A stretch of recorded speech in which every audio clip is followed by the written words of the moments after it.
nuclear capability, yet they are less probable to be an aggressor to us militarily and stabilize the area going forward. How do you rationalize that? Mike Barnicle. Well, you rationalize it by basically telling yourself that talking is better than going to war. Always. Always. Negotiating is always better than going to war. You get them at the table, you keep them at the table. They have a very young, very literate culture around them, a young society.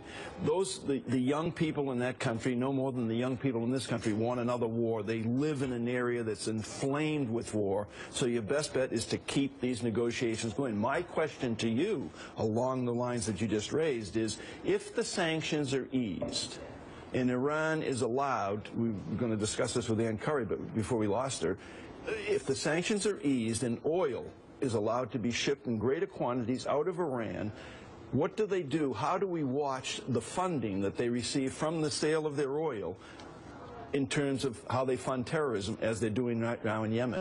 What do we do about that? So there's two things. First of all, I agree with your point. The problem is that there's implications. What does Turkey do about military, about nuclear capability? What does Egypt do? What does Syria do? What does Saudi Arabia do? What do the Israelis do? Right. They get their own bomb. So I agree with you that ongoing communication is way better than taking a hard line. The problem is there's implication to what others do.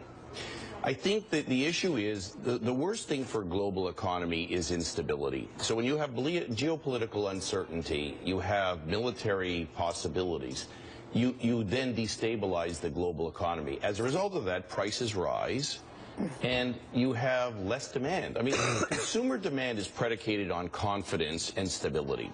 So the issue is going to be, they're only one contributor. I think the oil issue is a much bigger issue than just what happens with Iran and how their production is affected. Yep. I think the reality, though, is you will have higher oil prices over time because we have, extraordinarily low prices that no one anticipated. I think the issue going forward is going to be you can't track the money.